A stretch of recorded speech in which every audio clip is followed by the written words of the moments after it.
like, I don't know why I've got this kind of visual in my head of like, you've got a trunk and you've got these unmet needs in there, which are like over caffeinated cartoon characters. And the second you let them out, they go pew, pew, pew, in like a million different directions, and they're knocking shit over, and they're like throwing paint on the walls. And there's like an Acme one of trunk. two of them. Yeah, two of them are having a food fight. Like it's like, and it's like, have you peeked in my trunk? I'm not going to answer that question. That's a rabbit hole I'm stepping around. Oh, that sounds really familiar.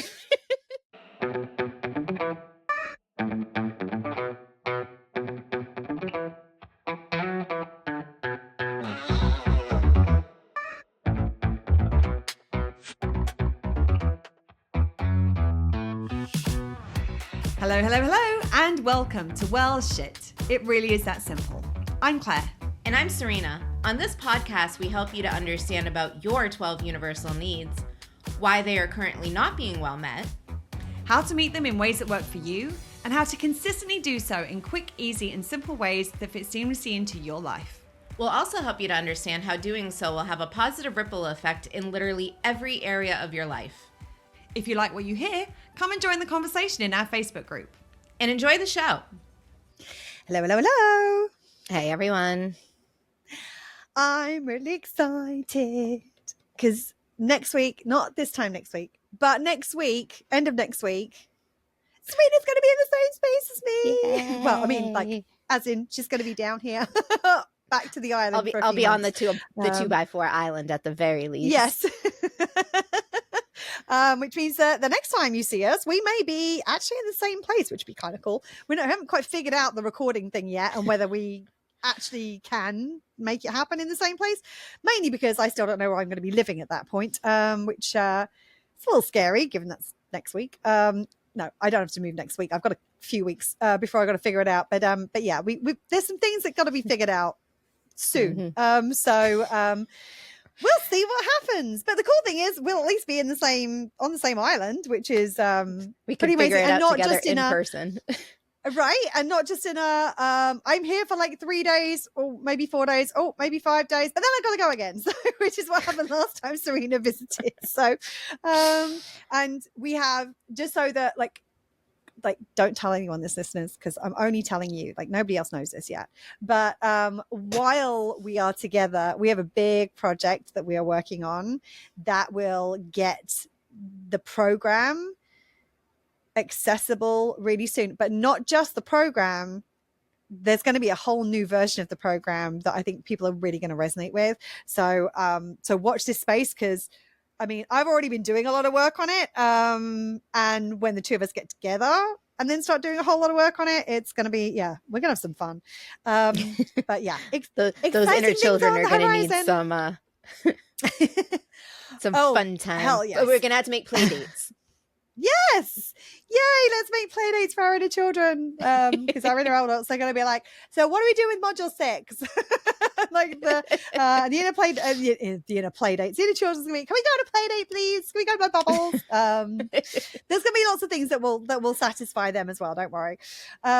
So yeah, today we're going to talk about how, and this is a topic we have planned on doing an episode on for a while now. This has been like in our list of ideas for a hot second. And we kind of debated whether we would record this today. And then we just finished recording the inner teenager episode. And there was a story I told in there about how part of me really wanted to deal with something one way. And another part of me was like, hold on a second. Maybe there's another way of dealing with it that will mean we have to deal with a lot less bullshit. And so let's go for that option.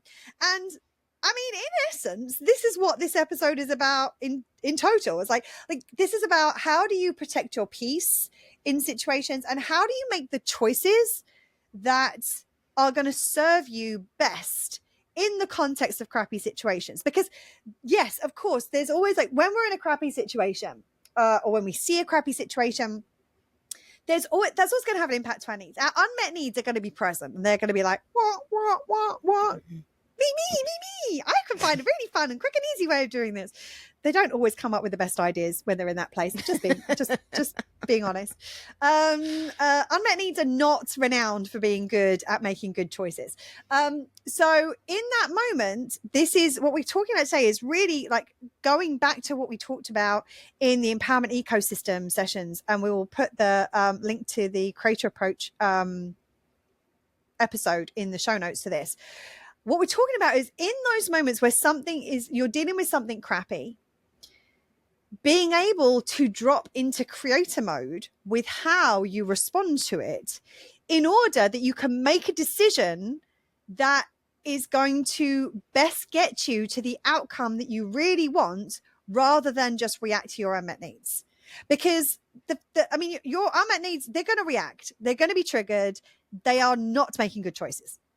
And that's the reason that the first step in creator approach is to take care of your own needs, to ensure your needs are met. And so if you go into creator mode approach, and the first thing you realize is, hold on a second, there's some real unmet needs talking real loud to me right now. That's always your first step. Take care of those first and foremost, because they're going to be, and unmet needs are really persuasive. They're going to be like, hey, like, I got an idea. This is a really good idea. Like, don't tell anyone I told you this, but this is the best way of dealing with this. It's a shitty way. It's always a shitty way. But the unmet needs are going to be like, no, let me tell you why this is the best possible way. This is the only way to meet this need. And we should do this right now. So like, that's what your unmet needs are going to talk to you about. So good. You're like, for about a split second, and that's going to feel real crappy. Generally speaking, is how that goes. And so the first thing you want to do is take care of the needs that have been impacted by the situation. And the next thing is, what is my outcome? So, you're always focusing on what is your outcome. Your initial outcome is make sure my needs are met. First outcome always when it comes to creator approach. First step, make sure my needs are met. Then once our needs are met, we kind of go through the creator approach steps. The final step is always what's next. And so what's next is, okay, what is my outcome with respect to this specific situation? And depending on your outcome, you will make different choices about how you choose to act in that situation, versus if you are just letting your unmet needs like run the show. Because as I said, they're going to go off on a tangent, and they're going like they're careering down there, like, no, come back. No, wait. No, this is not a good idea. But by that point, it's too late. They're off doing things, and it's like, no, oh shit. Now I'm gonna go clean up that mess as well. Like, it's hard to reel it back in once your unmet needs start running, like wrangling them back in is like drunk kittens. You're like, what the hell? Well, you're not even a fucking cat. You're a duck. You're a squirrel. You don't belong to me. I don't know how you got in the mix. But then you come back, half of them are drunk, half of them are high, half of them are both. Like and then you have to deal with that. Like it. As somebody who like that quick hit of like, oh yeah, that felt good. Like, can't even throw a full punch before I'm like, well, fuck. Like now I gotta deal with this shit. And that's like, yeah. The usually unmet needs come with baggage. Like, oh hell, you don't just get to go on the trip. You have to carry all of that baggage, and then you have to unpack it, and then you have to wash it. Like, there's so much that goes with it if you're not thinking like, well, what's my outcome of this? Well, it's like it feels like, I don't know why I've got this kind of visual in my head of like, you've got a trunk and you've got these unmet needs in there, which are like over caffeinated cartoon characters. And the second you let them out, they go pew, pew, pew, in like a million different directions, and they're knocking shit over, and they're like throwing paint on the walls, and there's like an Acme trunk. Two of them. Yeah, two of them are having a food fight. It's like, have you peeked in my trunk? I'm not going to answer that question. That's a rabbit hole I'm stepping around. Oh, that sounds really familiar. Right? Like, I know those guys. And they're all off causing chaos. And like, you can't reason with them at that point because they're already underway. And it's like, don't know. Oh, they on the cut. No. And no, it reminds me of, I saw a video yesterday. This really made me giggle. That somebody, they'd gone out for the day. And they changed their oil, I think, in their motorbike before they'd gone out for the day. And they came back and there was like splatter all around the oil, and they knew that they hadn't done that.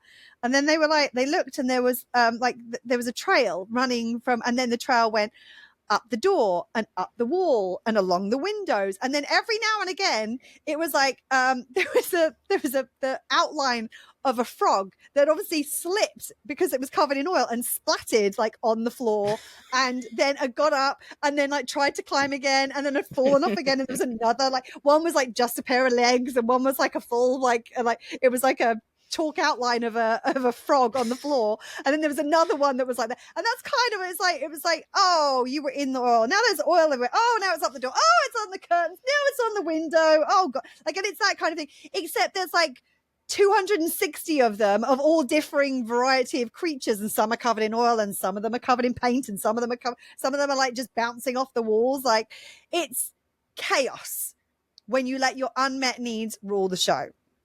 And so the problem is the unmet needs, when they are unmet, it's like they get supercharged, and that chaos gets like amplified. So it's like, okay, how do we calm them down? And maybe there's like a lullaby that we sing to the unmet needs in the trunk, and they're like, okay, all right, I'll calm down. Okay, all right. Or maybe they're hangry, or maybe we feed them. That's what it is. Like they're like that because they're hangry and they're causing chaos. And it's like, okay, we'll feed. How about we feed you in the trunk, and then once you're taken care of, then we'll let you out, and then they just kind of potter about and do their own thing. So that's kind of what I'm like, that's the kind of visual I have in my head right now of the chaos that gets caused by unmet needs. And this is the thing, is that like that release is like, oh, that like at the moment, like part of the angst is that they're like contained in this trunk, and like, it's like, oh, let us out. And that momentary release is like, oh, we've let them out. Oh, they're out. Oh, fuck. Now they're out. Oh shit. Now what are they doing? Like that's where that kind of all kind of comes from. And so it's about recognizing, okay, I've got these unmet needs and they need to be dealt with.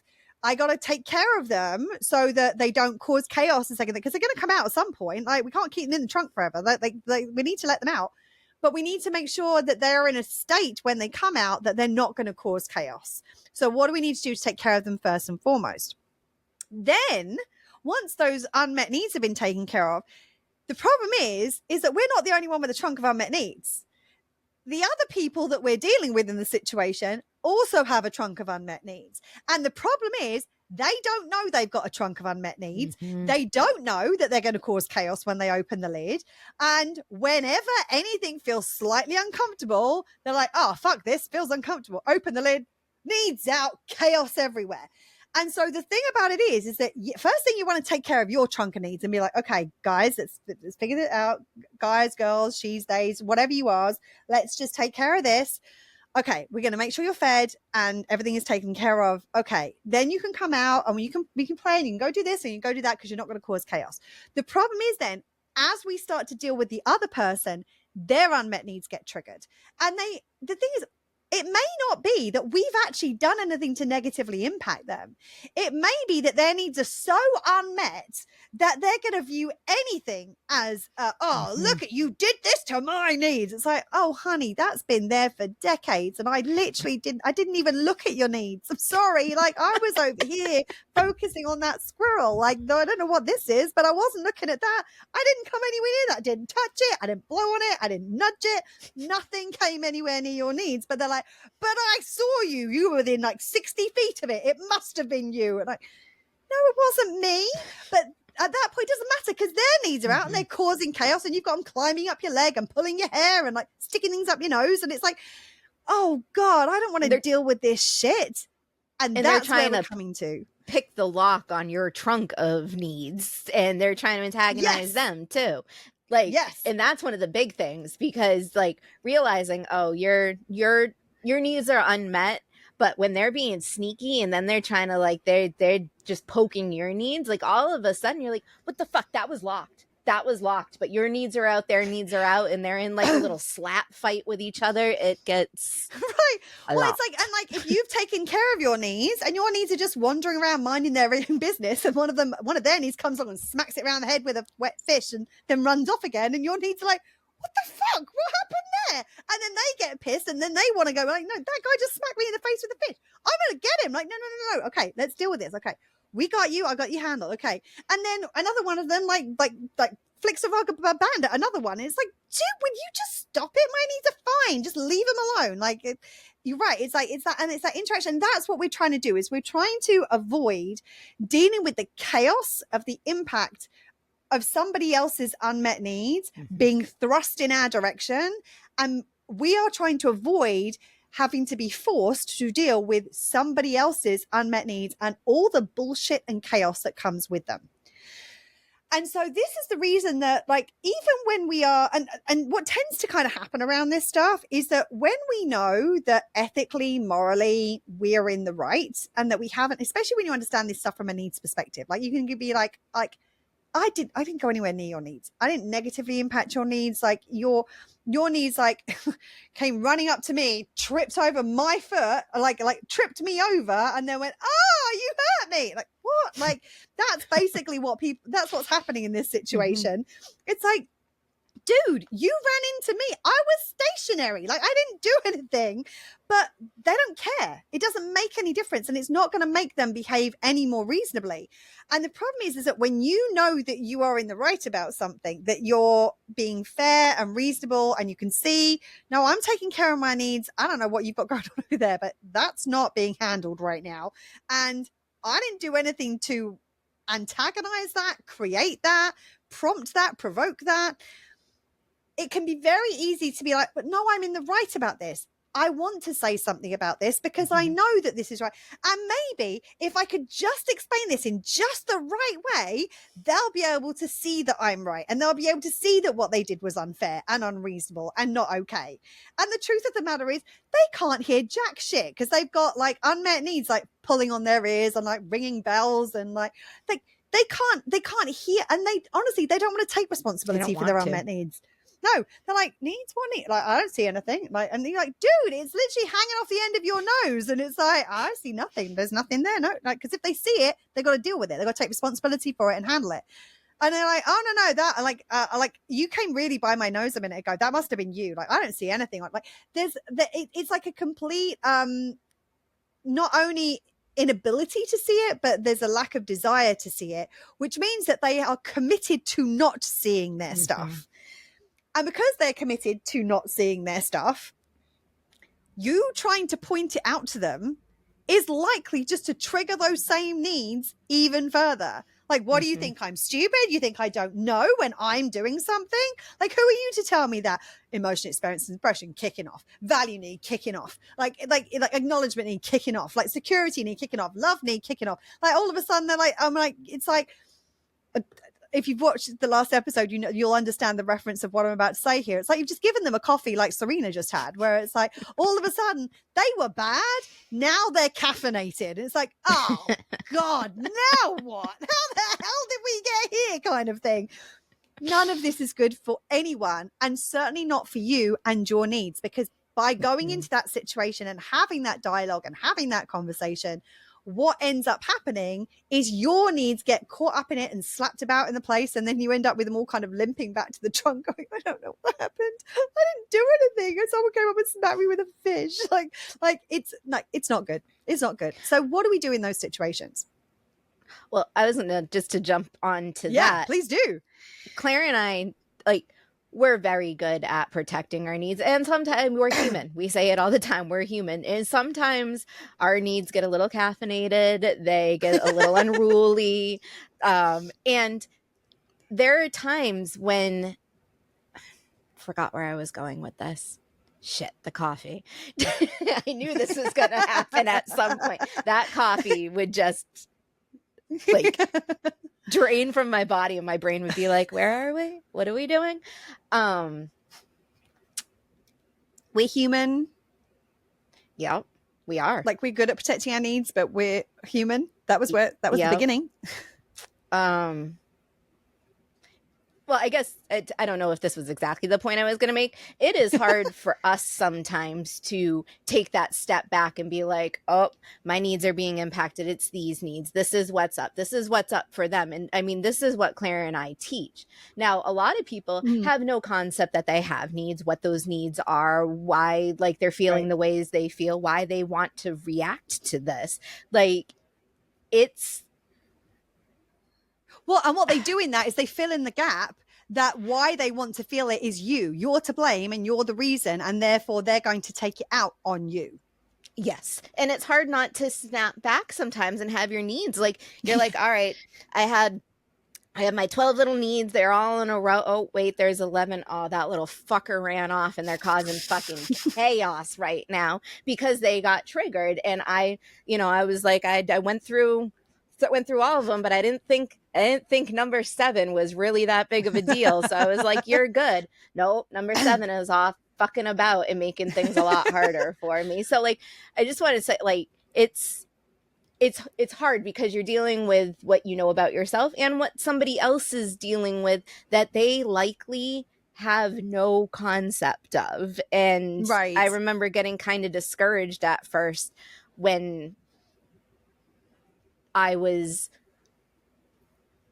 much further in my journey and that inner teenager wasn't trigger happy. It was like, I can talk to her and, kind of navigate around things. And then it's like every so often I'd kind of take a little slip and I'd be like, ooh, I should not have engaged in that. And in the retrospect, I'm like, I can't take that back now. I'm on damage control. And there's been enough of those human moments that have made like those human moments are teaching experiences is basically, I want to just remind people, like, as this is happening, as you're working through this stuff, as you're learning about the needs, what they are, how to meet them for yourself, how to identify what's up in other people, know that you're probably going to slip a little bit along the way. And those moments, if you recognize them for what they are, can bring you, like, it can actually propel you forward if you kind of embrace what went wrong, why it happened, and being like, oh, I see this triggered me, then that in me, and then I triggered this in them, and that's why we're in this kind of situation. So I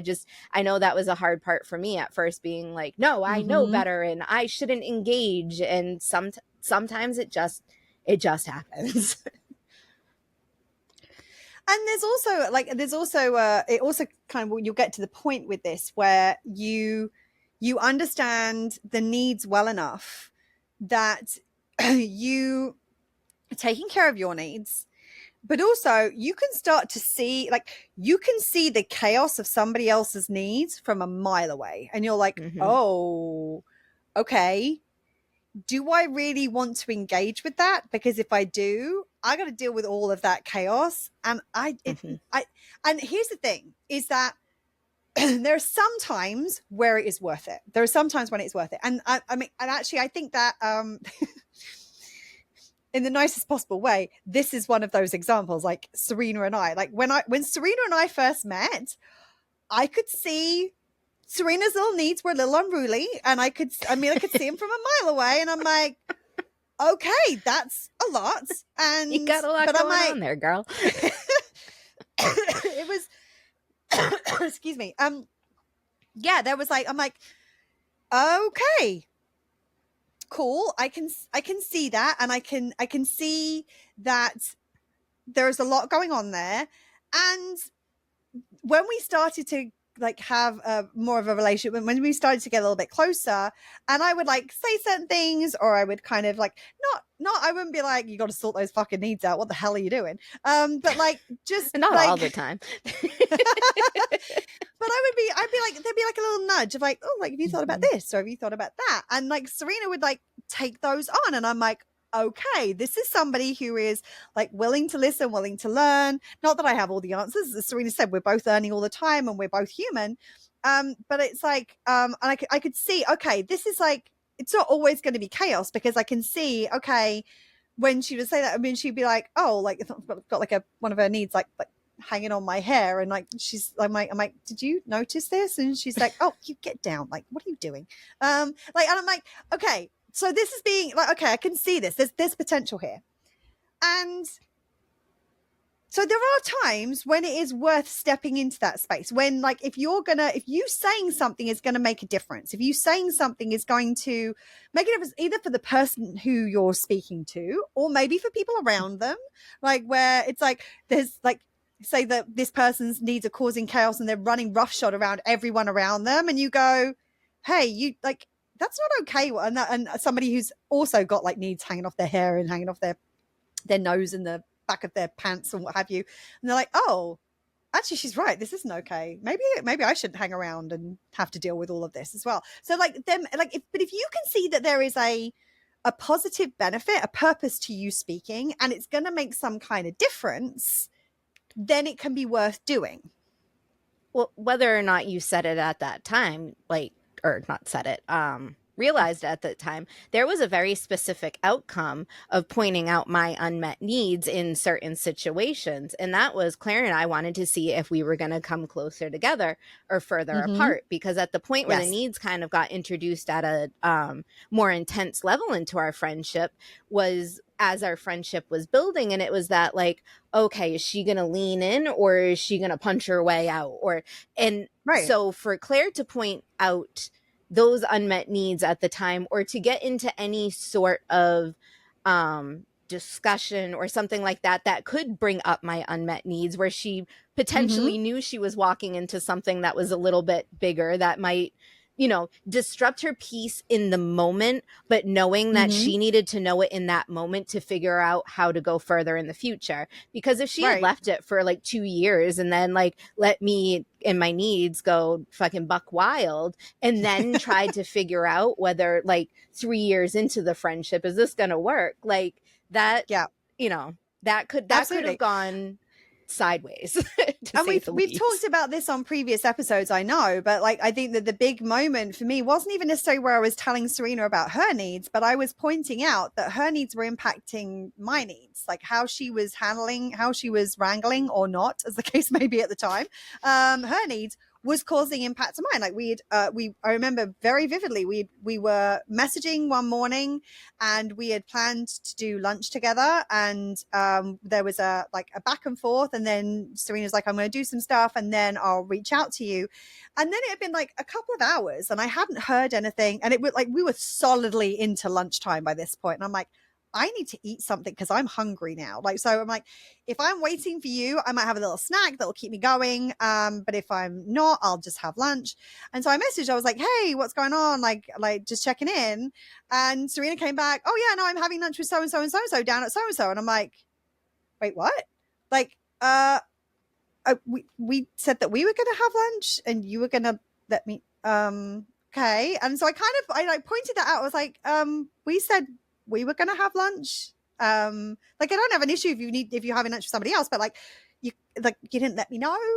Like, I didn't know what's going Communication. on. And I remember like you actually, like you spoke to Joe, and Joe was like, that's pretty shitty. like at the time. And Serena was like, can you, like, she's like, I'm sorry, can you come and pick me up from here? And I'm like, yeah, sure, I can come pick you up. And Serena literally got in the car, and the first words out of her mouth were, I am such an asshole. Such an asshole. Like, right. And I was like, okay, that might have been an asshole thing to do. I wouldn't describe you as an asshole, but even just that, the fact that I was able to go, hey, this isn't cool. And Serena was like, oh shit, that wasn't cool. Yeah, that's my bad. I need to do something about that. I should have done it this way or here's out. And like just that interaction of like, okay, this is somebody is worth speaking to about this stuff, because this is somebody who doesn't want to impact me and who wants to be a good friend. And that was like the beginning of us really starting to be close, because when I knew that I could share about the impacts that Serena was unintentionally and inadvertently having to my life, and she would do something about it. And she got to see the same in the other direction, because it wasn't only like we both had asshole moments over the course of our friendship. This is not a one-way street. Like the fact that Serena would know that if I did something, I would like call myself out, or if she called me out, to be like, absolutely, yeah, you're right, I'm so sorry, and address it in the time. That was what made me realize, okay, these are the conversations that are worth having, because this brings us closer. It means that I'm able to trust more, and it helps us to understand how our friendship works. And, do you want to jump in? No, you don't. You go with your and. We have both known people who we have both made initial efforts with. And when things went sideways, rather than any kind of responsibility being taken, rather than any kind of humility in those moments, what came back was pew, pew, pew, pew, pew. Like it wasn't even defensive. It was full on attack. And it was like, I was just letting you know how I was feeling over here. Like there was no attack. There was no criticism, like there was no blame. It was more just, hey, this isn't cool with me, and I need you to know it's not cool with me, because if we're going to be close friends, that's not going to work for me, and you need to know that. And if you then continue to do that, then we probably won't be close friends. But if you then go, oh, cool, didn't know that, let me do something about that, then we might be close friends. And there are those moments where you don't know until you know, and then you go, hey, your unmet need smacked my unmet need over the head with something, and they go, no, your unmet need smacked its head on the weapon that was in my unmet need's hand, how dare it? And you're like, okay, I don't think this is going to be the relationship I thought it was going to be. I'm going to back out. I'm collectible my needs, and we're going to go off in this direction. And that's the thing, is like that you're looking for those moments where is it worth having these conversations, and where is it not worth having these conversations? And who is it worth having these conversations with? I think that's a big thing. And like, this actually came about from, I was in a conversation with one of my friends and Joe, and he was talking about social media. And this is one place where this tends to show up a lot, where, you know, you get those people behind the keyboard warriors. that will say the keyboard warriors that want to say all the things. And Joe has gone through the program. He's very aware of the needs and the impact, you know, others can have on him, and vice versa. And he's found that there's a lot of times he sees things, especially online, and he's like, I need to respond to this. So he will type out a response, and then he takes a moment to be like, and it's a lot of those times he's like, you know, has that feeling like, I am solid in what I'm thinking and what I'm saying. And, you know, and I can justify back it up with receipts or whatever. And and not in a superiority way, but like, no, this is the correct thing.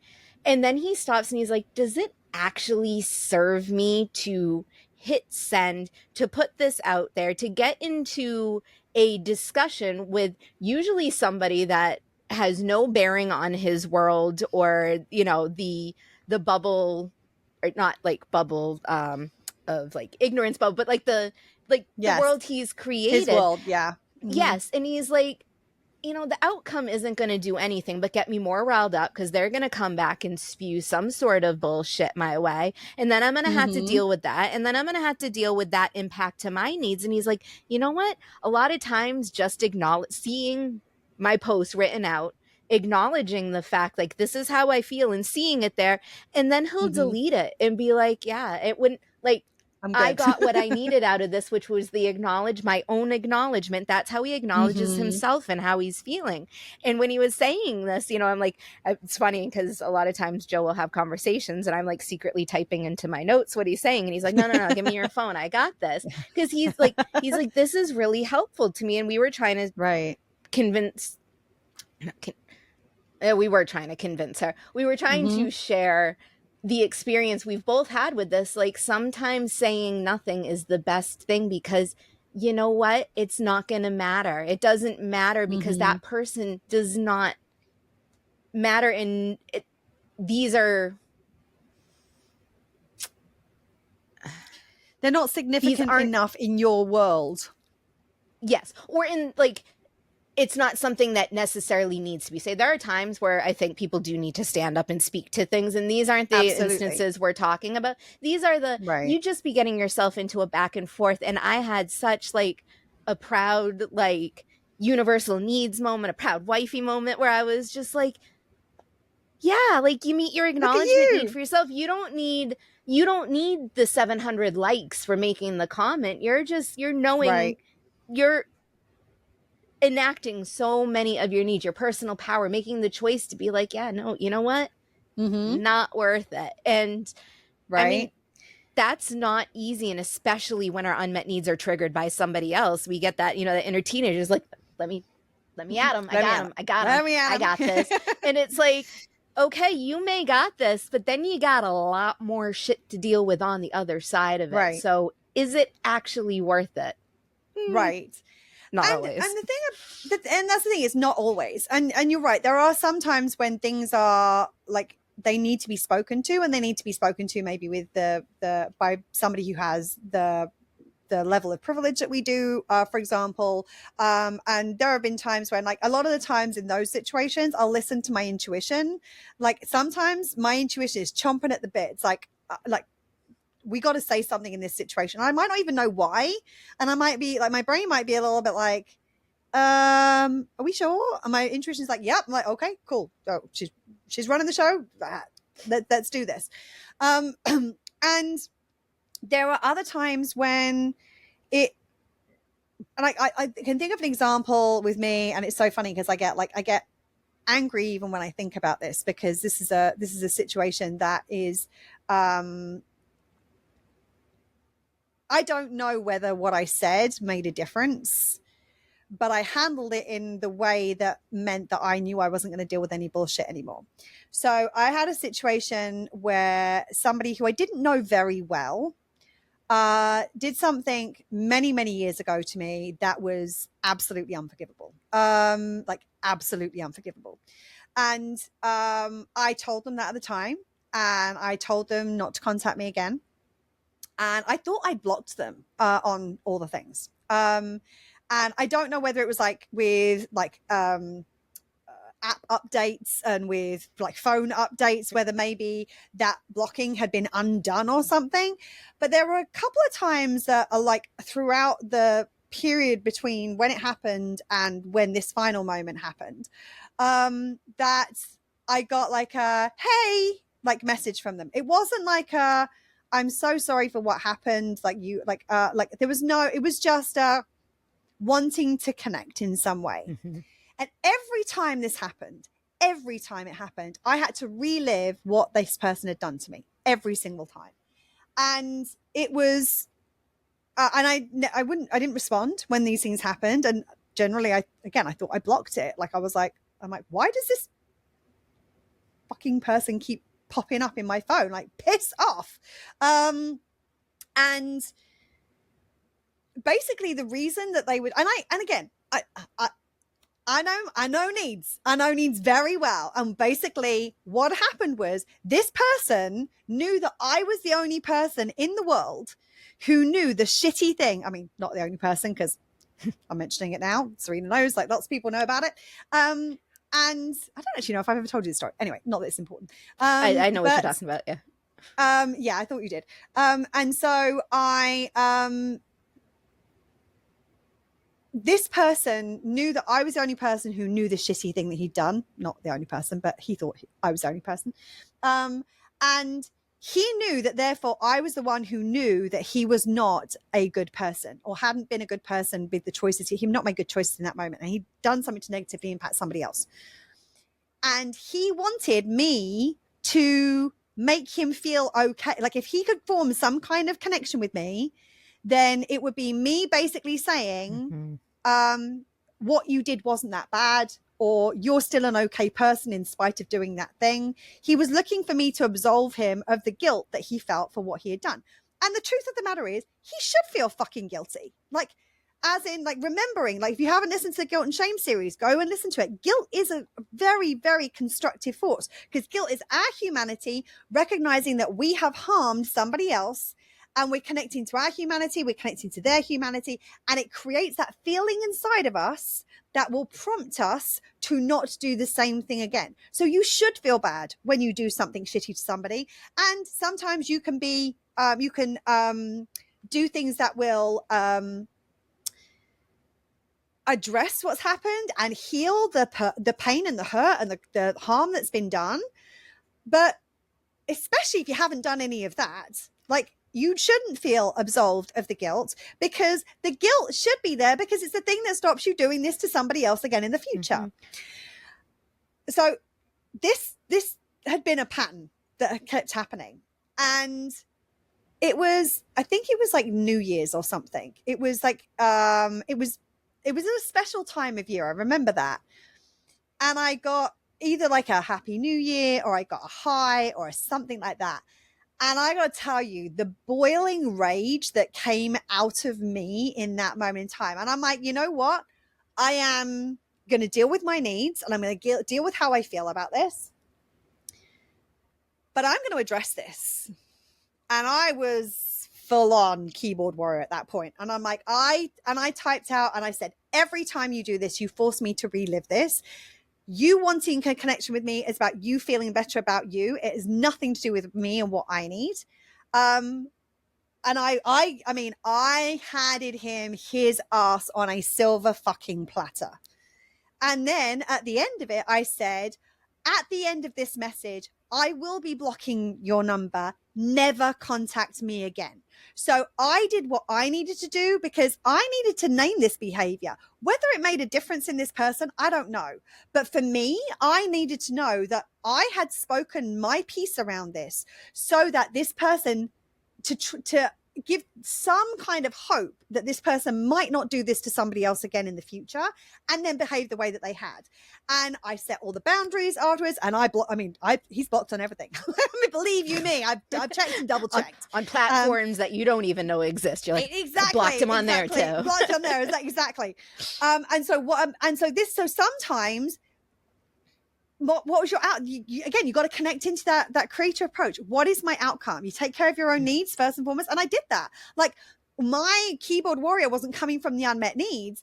That was coming from the justified disgust at how he had handled this situation.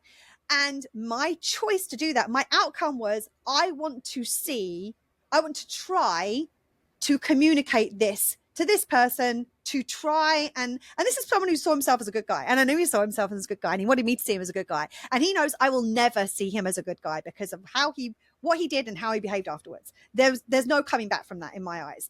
And especially not because when you tried to come back, you didn't make any effort to make the situation right.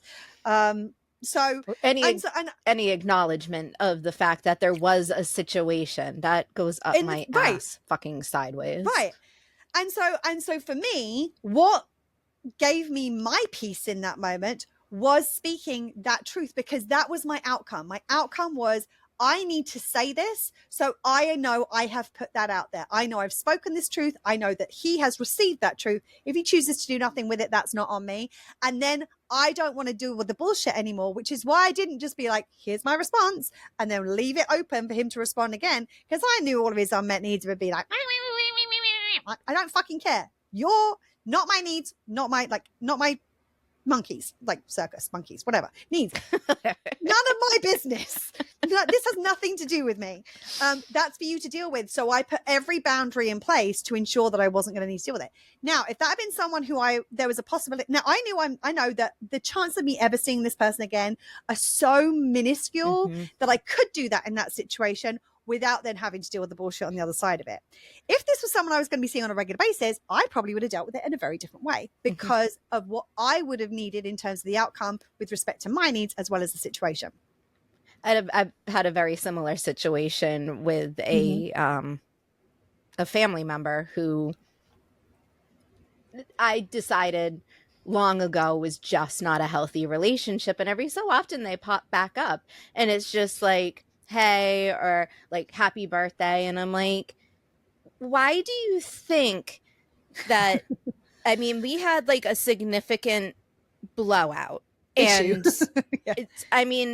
and it was not to say that I was absolved of everything, but like it was their issues and their unmet needs that they took out on me. And at that point, I had no clue about needs. I was in some weird spaces, like when you everything. Didn't even know you had a trunk. Oh, I didn't know I had a lot of things. I thought they were all well behaved. And I decided to cut ties. And at that point I was just like, this is just what I need to do at the time. And even still, it's like every other year they pop back up and I'm like, I don't know how you think that I'm just all of a sudden after like 10 years gonna be like, oh yeah, this is enough time has passed, let bygones be bygones. Like, you don't get to impact my needs the way you did and then come back and think that everything's going to be okay without acknowledging the fact, like, I don't believe they even remember like what happened. Right. No, I know they don't based on what has come back to me. And part of me wants to say these things and be like, how do you think this is a thing? However, if I engage, I then have to engage with the people that they talk to because I did not I didn't just cut myself out of, the entire Right. family unit. People still talk to people. And it's like, when I'm spending time with this person, I don't want to have to hear about the other person's feelings about what I said to them, because they are the type of person that would need to be heard by all the other people. And it's like that point for me where I didn't feel like I had to engage. I realized, like, going back to that inner teenager episode, I'm like, oh, we have done some work, because that inner teenager was the one that they used to deal with. And we used to, like, when we were on the same side of the fence, we used to, like, we'd get our unmet needs together and we'd be like, yeah, look at us. Like, and just be, I mean, like fisticuffs all around. Like, yeah. And it really made me like, all the little needs, like wrestling with all the other little needs, like. Yes. And they popped up this year again, and then I spent some time with family, and like they were very present in like the thing, and I'm like, I am so glad I didn't engage when I thought about it, because that means that I would have to be dealing with this on a bigger level with more people, because people very rarely like fight their own battles. Like, they have to, especially when their needs are unmet, they want to have a backup, and they want to have their like posse of people to, I don't know if it's intimidating, like different people do it for different reasons. It's to try and justify, it's trying to fight their battles for them. It's trying to make it seem like there's social proof that they're right and you're wrong. Like, there's so many reasons why that shows up. And this is one of the issues with this, with the idea that time heals everything, because there's this perception in our culture that time heals everything. I've said it before, I will say it again. Time heals jack shit. Like, time does nothing to heal. What heals is healing. And when you are, if you've got an issue with another person, what heals that situation is not the time that has passed. It is the effort that goes into resolving and healing that situation. And so what ends up happening is that people think, oh, well, enough time has gone past, so time heals everything, so I guess we're done now. Like, and it's like, no, that's not how this works. And the problem is there are enough people in our culture that are like, oh God, I don't want to deal with this anymore. They're pretending like it didn't happen, so maybe I'll pretend like it doesn't happen. Their needs are still causing chaos under the surface though. Like, they're not, the needs aren't sorted. It's not that the needs are all like chilling and like having a little nap in the trunk. They're still all running right everywhere. They're just like it's like, I'm like, if I don't look that way, I can't see those needs doing that. And if I look down here, maybe, oh no, I won't see that one. No, that one's over there. Okay, where do I look? Oh, I'll look at my lap. If I look at my lap, I won't see any of the needs, and I don't have to deal with anything. And that's exactly it. You have to end up navigating your relationships, and you don't want to be in relationships that you have to navigate in that way and ignore what's present and ignore somebody's unmet needs and just let you got one of them banging you over the head with a pool noodle. And you're like, can you please stop? Can you please stop? Can you please stop? Like, I'm going to lose my shit if you don't stop. And then you lose your shit and you're the bad guy. But it can get icky. Right. Very icky. Well, and like this can happen. Like, I mean, I remember there was a situation in which there was something that had happened that, I mean, to all intents and purposes, from people who know what happened, has got the perception of something that is incredibly unfair, that has negatively impacted me. And this is not coming from one source; it's coming from multiple sources that are like, I don't get it. I don't get it either, but apparently there's some kind of issue and I don't know what. Like, I mean, even though I wasn't right, even though like I wasn't the one who caused the situation, and I've tried what I can to try, like I've apologized for anything I could see that might have been affecting somebody else's needs or the situation. Like, there's multiple things I've tried to do, and then I was ignored for a long period of time, and then I tried to reach out to build a bridge, and it seemed like things were going to be okay-ish, and then apparently they plummeted off a cliff again. I don't know why. I literally hadn't done anything. So I'm like, this is a very unusual situation, but actually something that I think a lot of people will relate to. And I was like, I'm like, I just don't want to do. I mean, I still believe to say I need a shirt that says I'm allergic to drama on it, because I do. I feel like I am allergic. I'm like, just keep it away. Like, I don't want to. I'll set my boundaries. I'll keep over here. I don't need to deal with this. I'll happily keep out of your way because I don't want to deal with any of this. But could you just keep like, I'm gonna stay out of the drama. Could you please stop like delivering it to my door, please? Like please stop like trying to push it through my windows or like in through the air conditioning shaft. Right? Exactly. It's like it's coming up through the pipe work. I'm like, it's like, here, have some drama. I'm like, no. I'm like, I'm over here. Like, I'm nowhere near your drama. Just keep it over there. So I have this thing where I'm like, I just want to be in a situation like I don't need to be best friends with everybody. And I can see the needs that are up. I know why this is happening. I can like read the situation. Like, I mean, not even like a book, like an encyclopedia. I can like literally see everything broken down in there. And I just want to be at the point where can we just all behave like adults? And we don't have to be friends, but can we just be civil and interact pleasantly when we have to be in the same place? Like, I know we're not going to go out of our way to spend time with each other, but we're going to end up crossing paths quite a bit. Can we just handle things in such a way that doesn't make that awkward for either of us or anybody else in the space? And I remember I had a conversation with Serena about this, and she was like, do you think it's worth trying to have another conversation? And I was like, honestly, if I thought it would help, I'm not averse to having awkward conversations. I have no issue having a difficult conversation, having an uncomfortable conversation. Do I enjoy it? Not necessarily, but am I going to avoid it? Absolutely not. Like I would far rather, and we'll have an episode on this in the future where we talk about like trying to avoid the uncomfortable situations, making things like 100 times worse, which it does. But we'll just accept for now that it does, and we'll get into why a little bit later. And I was like, I don't mind having an uncomfortable conversation, but the truth of the matter is, if I have another conversation, I just know there's another load of bullshit I'm going to have to deal with. Like, I just like, even by stepping into that space, I'm going to deal with another load of bullshit. And there have been some things I've done to kind of navigate around sort of satellite situations where I'm like, okay, let me deal with this in this way just to minimize the bullshit. Like I'm on bullshit minimization. That's my strategy here. It's like, okay, see this? If I do this, this might minimize this bullshit. And if I do this, this might minimize that bullshit. Because my outcome in this particular situation is bullshit minimization. So that informs my choices. And the truth of the matter is, a conversation I don't think would have minimized bullshit. In fact, I think it probably would have maximized it. And I honestly, like, that doesn't meet my outcome. So that's not the option I'm going to take. And the truth of the matter is, it can be really tough when you are somebody who likes to address things, when you like to have the uncomfortable conversations so that everyone can feel better. Because the truth of the matter is, I've not had an uncomfortable conversation with somebody who is active in trying to resolve the situation as much as I am, that has not made the situation infinitely better for everyone involved. Like, just clear the air, deal with the bullshit, move on. Like, let's just not do this, shall we? Like, but the truth of the matter is, you need both people to be active parties in that for that to actually work. It may not need to be a 50-50. Like initially, like when Serena and I started having these situations, like it might have been like a 80-20 or a 70-30. And like gradually over time, it's become more 50-50. And okay, that's why we have the relationship we do right now, because Serena didn't know how to have those conversations because she'd never learned how to do that. She didn't know about needs.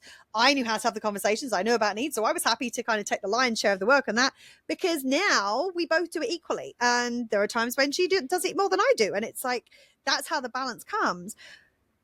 But if you don't have somebody who is equally willing and equally willing to show up to that and willing to put the effort into trying to resolve the situation for all parties, then the chances are that conversation is not going to minimize the bullshit. In fact, it's going to maximize it. Well, I think a lot of people get swirled up in the drama, and it's like the drama is like, I mean, unmet needs. I feel love drama. It makes you feel relevant. It makes you feel in the know. Like going back to our inner teenager, as a teenager and young adult, and even as like a proper adult, I don't know what that is, but I think like when you should when people are adult, like a larger, an older adult, and an older adult, maybe. Like I found myself like I wanted to be in the know. Oh, there's drama. Well, tell me about it. Whether or not I got involved in it, but I always wanted to be in the know. And now I'm like, don't care. It does not affect. Don't care. I do not care about the drama. Like, unless it affects me specifically or one of my like inner orbits, I'm like, Nope. Because I protect my peace. And before I used to walk towards it because I was like, ooh, this is like, ooh, I feel like my value need and my personal power, like all these needs were coming up. And I thought that I was doing like being in the know. I want to know about this stuff. And then I realized, taking a step back, I'm like, oh, that's part of the problem. Like right there. And even when it does relate to you or someone, we've had multiple of these situations. I've certainly had multiple of these situations happen in the last several years. And we live on a 2x4 mile island, or I do. We both did at the time. And, and the Coconut Telegraph, which is what they call like the gossip mill here in town, is very, very active. And everybody knows everybody's business. And there were a lot of times when some things were being said about me that were really unkind, untrue, unpleasant. And I made the conscious choice not to address them, even though they were untrue. I'm like, if I talk about this, it's just feeding this beast that is the drama and the gossip, even though I would have been perfectly within my rights to go, oh, that's not a thing. No, that's not what happened. Is that what you were told? No, here's the receipts. Here's what actually happened. I could have done that at any point.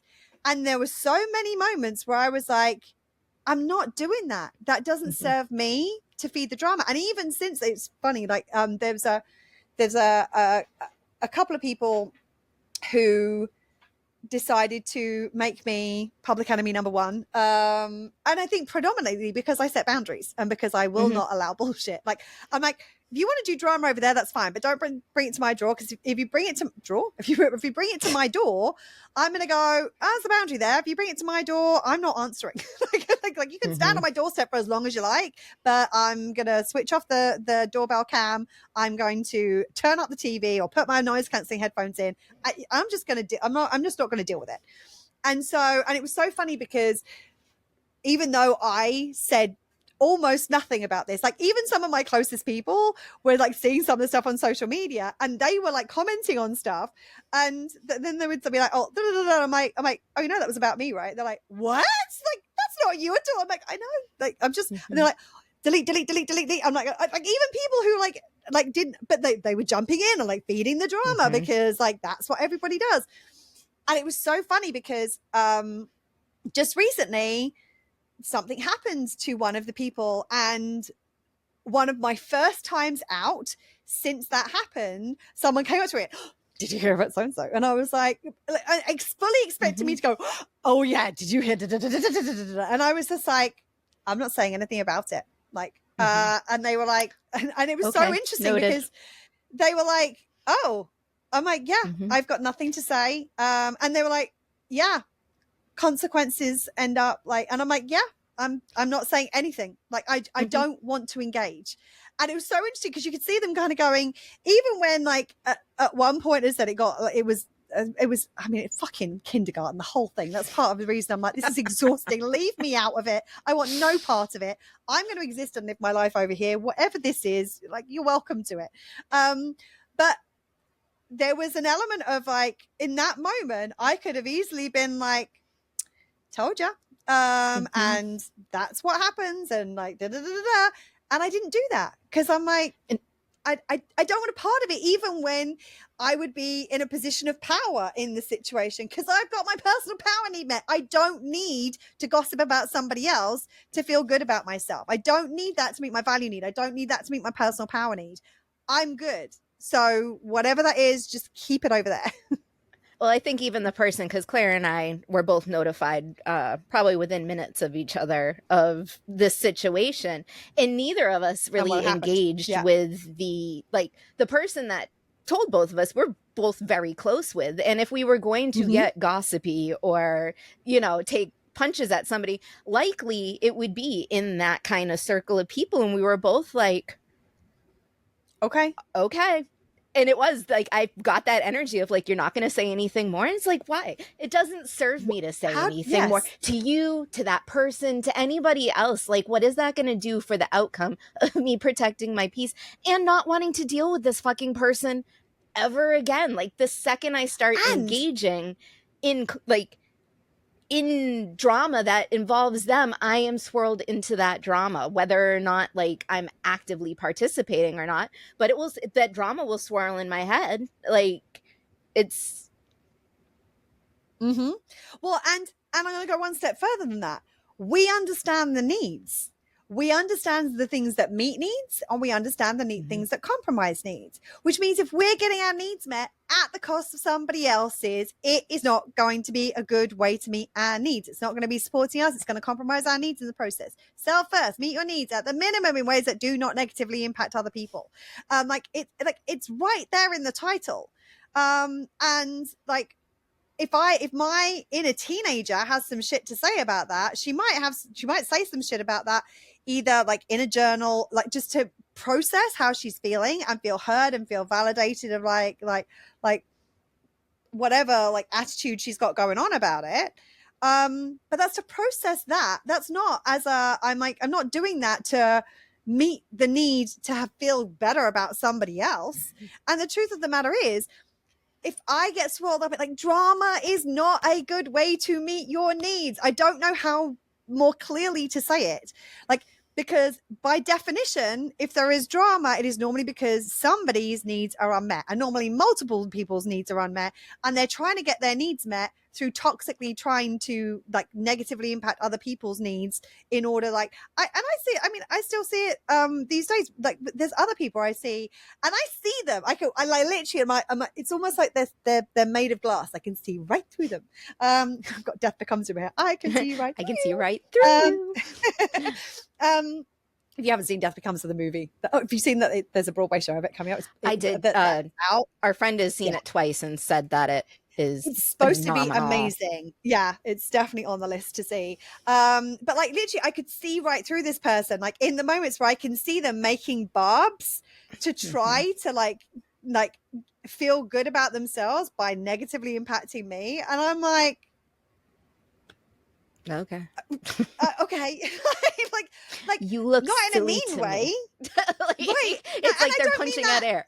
And not in a judgmental, in a superiority way. Yeah. But just in a like, does that really feel good to you? Like I know that's not good for you. Like it's like, not only is it like, I mean, and I'm looking at it going, I just carry on doing me. Like it's, and it's so funny because I think in those situations, that's what irritates people more than anything. Like if you choose not to step into the drama, like they want to like bait you in because it's like, no, you don't get to stay outside of this. And the more you choose to set. Yeah, it is. They want to feed the cancer. And if they can't feed the cancer, then it disappears. But like they somehow, and I am using this term very loosely and not with its intended meaning, it's almost like they thrive off this cancerous like feeling, like they will do anything to take a dig, to put spite, to put hate, to put discomfort into a space. And it's like, that can't be comfortable for you to sit in either. Why are you fucking doing this? So okay, so here let's bring this back to needs. So they don't thrive in it, but they get a momentary boost, and it's a really toxic boost. It's not a good one. To a need that is otherwise critically unmet. And they would rather have the tiny boost, a lot of the time with feeling crappy around it as well. Like it's not like they would rather have the boost and the crappiness. Like to me, it's like somebody who meets their needs through drinking a lot of alcohol. Like that's not really a meeting of needs, it's a masking of needs. And it can be like a toxic way of trying to meet your needs, where it's like, you feel shitty, like your system feels shitty. You're going to have a hangover the following day. But in the absence of knowing another way of meeting those needs, they're going to take that over the alternative because they feel so crappy about themselves and so crappy because their needs are unmet that they will take anything over the crappiness that they feel. And they don't know another way of doing it. And that's the thing, is that we know what, and that's what I mean. It's like, and a lot of the time in those situations, I actually feel empathy for these people because I'm like, this is not good for you. Like, I know you're trying to dig at me. Yeah, I know you're trying to dig at me to try to feel good about yourself.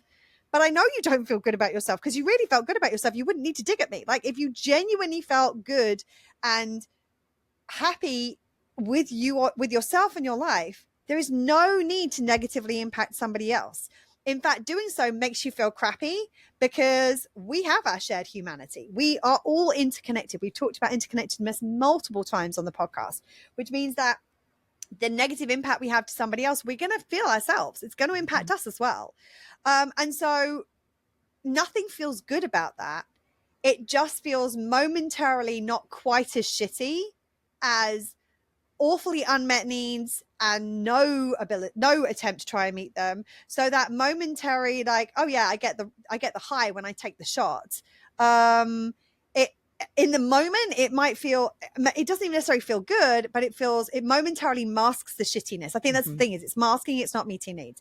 It's like doing this masks how crappy I feel about myself. And so I'm going to do this so that for a second, I don't feel it. I'm probably going to feel more crappy on the other side of it, but we'll deal with that when we get to it, which is why this stuff tends to amplify. It doesn't it's not like they do it once and then it's like, okay, I've done, now I can go back home. They do it. And a lot of the time it continues and it amplifies. And the reason for that is because it's not doing you any good. All it's doing, and the same thing is not going to yield the same level of masking. So you need to do more and more and more and more. And that's how people end up in these really toxic places.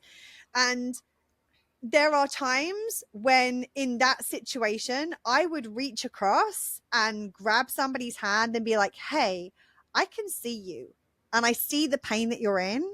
And I know you're coming from a place of pain. So if you want to talk, I'm here. And there are some times when I know that they would claw their own arm off rather than allow me to hold their hand. So there's no point in having that conversation because they're going to end up in a shitty place. I'm going to end up having to deal with a bunch of bullshit that has nothing to do with me in the process. And you have to choose your moments and choose your outcomes according to what feels right for you and your needs and your capacity and your level of resource in any given moment. And it's okay to prioritize that which serves your outcome, which is and especially if that outcome is protecting your peace and taking care of your needs. And I'm looking at the time and I realize we're already like over. And I think it's important to talk about the instance that actually inspired us to film this podcast in this moment.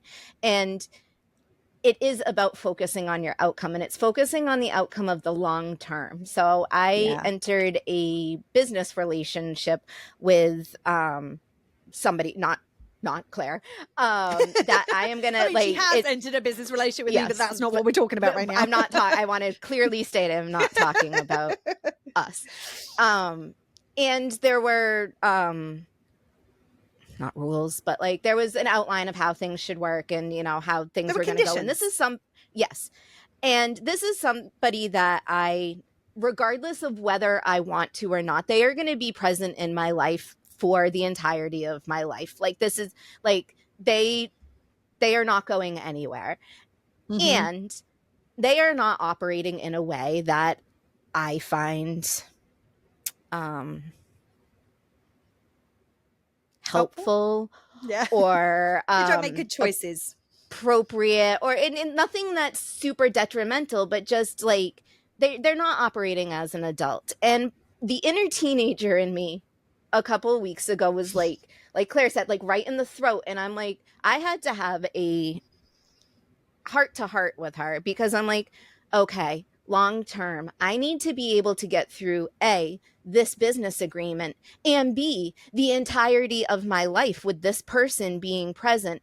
And if I tell them exactly what I want to say, even if it is the edited and professional and straight to the point version, if I hold up the mirror, they are going to shatter it because they don't want to believe that that's who they are. And it's not going to make any difference. And they're going to shatter it and fling it at everyone in the vicinity, not just them, not just Serena. There's going to be a lot of fallout.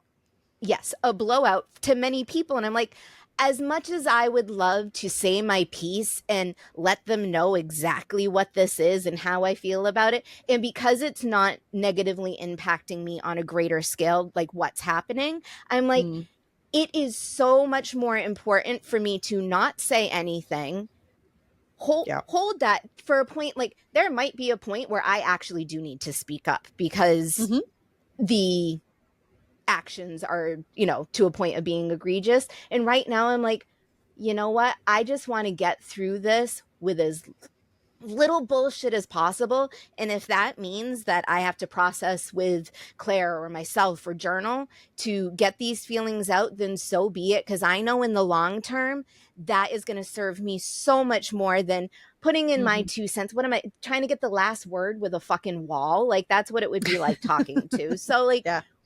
okay, like, and I just think it's really important to not just focus on the momentary, like these things have a knock-on effect to you, to the other person, to your relationships, to, as Claire said, somebody shatters the mirror and starts flinging around the glass, other people are going to get hurt. And it's like, is it worth it? And right. And sometimes it's what not can end always. up happening is in the short term, there might be a little negative impact to our needs of not speaking. But in the longer term, it can have a significant benefit to our needs. And in the short term, if we recognize that there's been a hit to our needs, we can then take care of that. We can then take care of that need and nourish that need in a way that is going to heal that much more quickly. And I have to say, my personal power in that one, like right when I made that choice, I'm like, nope, this isn't going to serve me in the long run. My personal power is like, ooh, like, look at you go. Like, go you. So, like, where you feel like you might be compromising something, look to where it might actually be meeting your needs in a more positive way. Because we often, like, negative stays in negative, and it's like, no, you can take these things and actually meet your needs through how you operate through the negativity, the drama.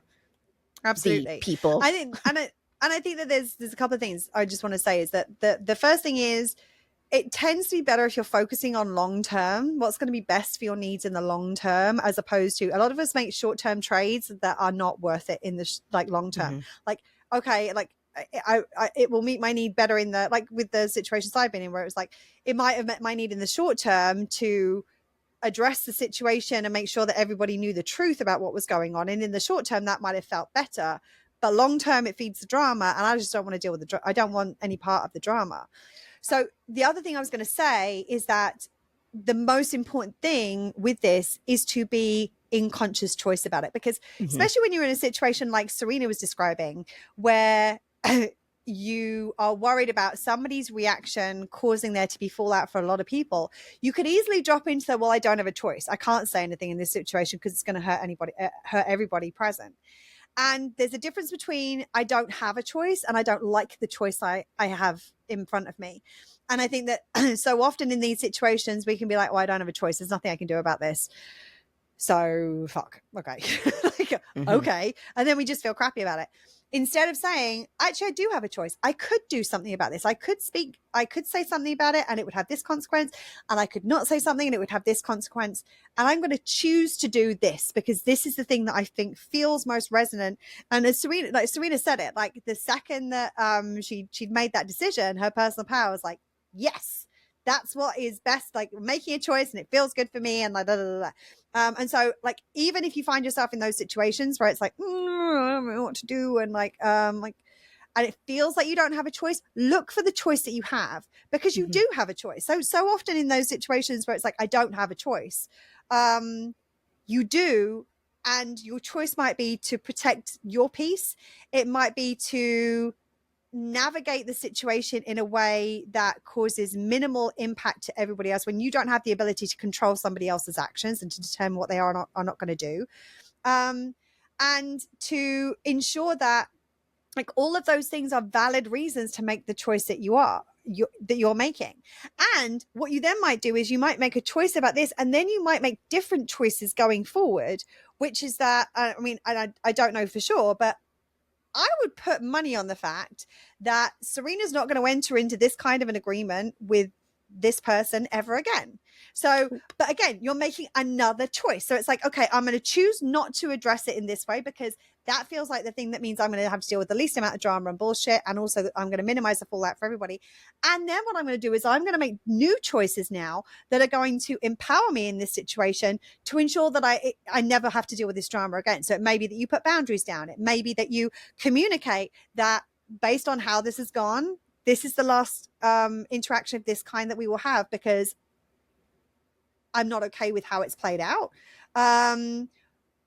Or it may be that you have different that you make you made a decision around, like, actually this person isn't somebody who I feel like they've naturally slipped back in your relationship orbits. We'll put the relationship orbits link in the show notes. I just realized we always say we're going to put the link in the show notes, and we don't. We put the number, like, yeah, we'll put the reference. Yes, we'll put the episode reference that we're referencing in the show notes. And now I've forgotten what I was saying because I've gone off on a little tangent. But we are going to make the orbit. So naturally they've slipped back in your orbits, which means that they're not close enough to be able to impact you in the same way again. And every time they make a decision like that, it's like, oh, they go further out. Oh, they've gone further out again. Oh, like, are you still out there? And every 700 years they say, oh, past. Oh, yeah, I guess they're still there. Cool. All right. Okay. That's one hell of an orbit, but you're still there.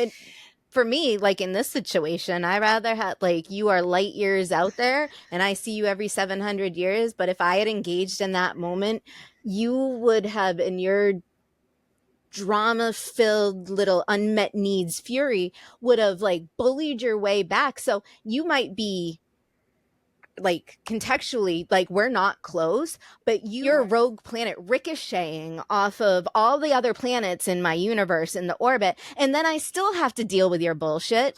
However, if I had just decided at that moment, and, like, this is a specific situation, it truly served me not to say anything.